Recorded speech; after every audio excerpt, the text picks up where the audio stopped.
Welcome back to another one of Nathan Bell's commentary videos. We're up above 50 of these and we're going to keep going for a little while yet.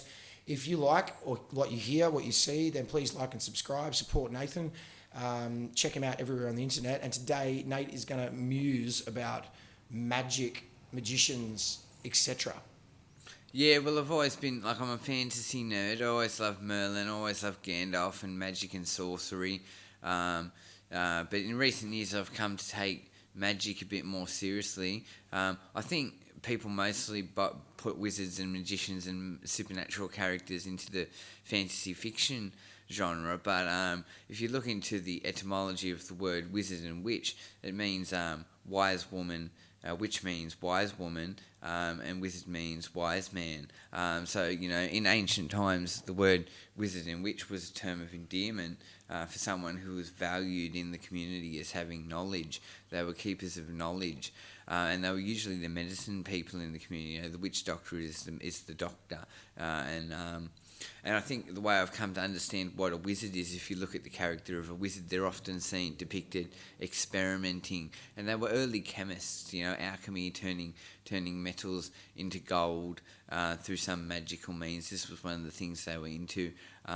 So I think what a wizard was an early scientist. It was an early manifestation of the pursuit of science, and I think they called those people's wizards. But there's also a huge supernatural aspect to magic and sorcery, which is about psychic visions and being clairvoyant and predicting the future, and being able to commune with spirits in the spirit world. And that tradition has been rich all over the world for thousands of years, and I think it's a bit of an under-acknowledged. It's not a religion because it doesn't have a formal structure, but I think it's an under-acknowledged spiritual belief system to believe in ideas like magic and the occult. But all throughout Asia and magic and sorcery and psychic predictions and spirit channeling is very popular in China and parts of Asia, and has been very popular throughout Europe and. Throughout history, people have cast spells and incantations, writing down what you wish to manifest, writing down, I wish to become a millionaire, and then they burn that or something, and they believe that sends intention out into the universe, which will make that manifest. Abracadabra, I speak what I speak, I create. The power to manifest destiny with words and spells and incantations. These traditions have been practiced for thousands of years, but I still think people put it in a fiction category. But it's actually a real tradition, and there are many variety versions of this tradition. But it's never sort of developed a formal church structure, so it's not a religion. But it's my religion, and it's my spiritual belief. And, I think the wizard, as I understand, the wizard is a critical thinker. The wizard is not someone who blindly follows doctrine asserted by somebody else. The wizard is the scientist who might believe in supernatural ideas like spirits and ghosts, who is pursuing factual answers for the mysteries of the universe. That's why the wizard is the wise man. Now, my magic includes all sorts of stuff. It includes ESP phenomena, it includes astral projection, out-of-body experiences, near-death experiences, the idea, like the Jedi, believe that the universe has a conscious force that permeates it, and we can commune with this higher intelligence. It's all this new age stuff that I'm into, but a lot of people dismiss it and say, oh, it's all nonsense. But if you go and learn about some of these ideas, be a bit more open-minded. Some of this stuff might be real. And I think magic is about ancient pagans and Celtic traditions. I think it was about earth worship. The old European wizards and witches were really into earth worship, which is why on my Facebook profile I have a picture of the Mother Nature spirit as my cover photo, because I worship the spirit of nature, which is the spirit of the whole universe, and I worship Mother Gaia, Mother Nature, the spirit of the earth. So it's about nature worship. So, the church come in and wanted to demonise these early traditions and these old traditions because they wanted to assimilate Europe and the world under Catholicism and under Christianity. So they labelled all that devil worship. But the groups that practiced these religions weren't devil worshippers. They were nature worshippers. They believed in the spirit of nature, and they believed in communicating with the spirit world.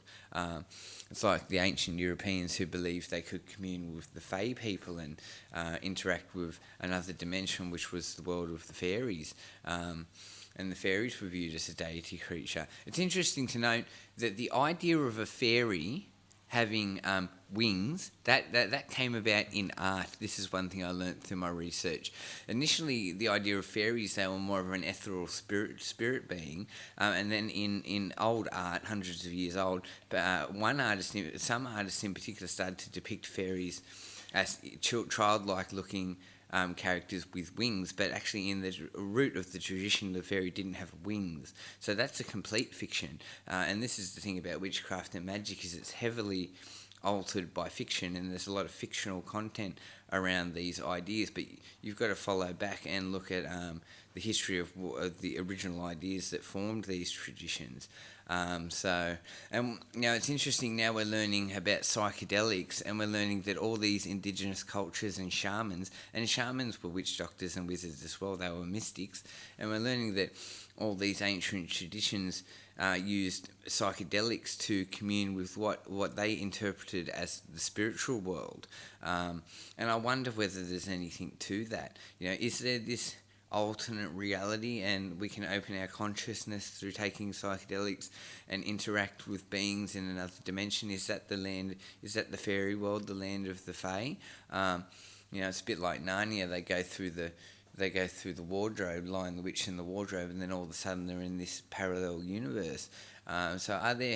Is there something in nature, that in these plants and these drugs, that allows us to perceive other aspects of the universe which we can't perceive in our standard state of being?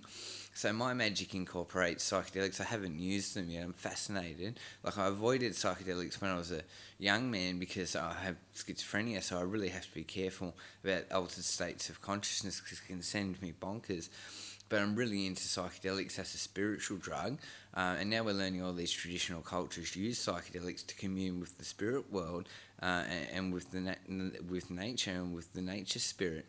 And I think there's some suggestion that Australian Indigenous cultures used acacia, which has DMT in it, for their own spiritual pursuits. And you think about Dreamtime. Dreamtime is so mystical. The rainbow serpent, all these mystical ideas about how everything started.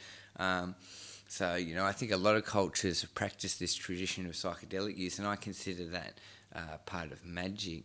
I wear the pentagram. I'm wearing it today, the 5 points, which Christians believe this represents devil worship, but it doesn't. And it's one of these things in our society where an idea has been taken and bent out of shape, and its original meaning it's had a new meaning placed on it. The pentagram represents the elements: earth, wind, fire, water, spirit, the elements of nature, and it exists in Taoist philosophy. It's a Taoist symbol, and it also exists in European traditions. So it has nothing to do with worshipping an evil entity who wants to wreak evil on the world. That's just something the Christians have made up for their doctrine of control and in their attempts to abolish traditional cultures. But people have practiced different forms of magic and witchcraft and sorcery for centuries, and I find it fascinating.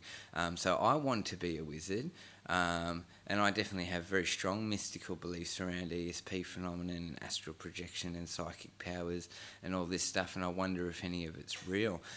So I encourage you, don't be closed-minded about the spiritual. What if there is a spirit that runs through everything? And what if the universe is alive and there are other dimensions? Physics talks about some of these ideas. Be more open-minded. So get into magic. I think magic is fantastic and exciting.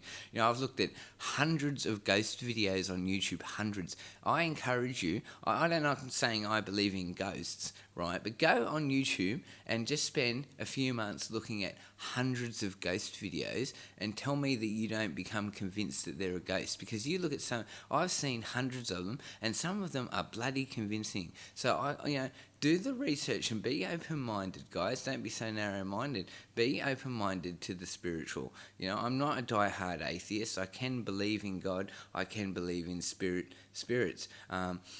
Psychosis used to be interpreted as spirit possession. And I mentioned the oracle at Delphi in my other video.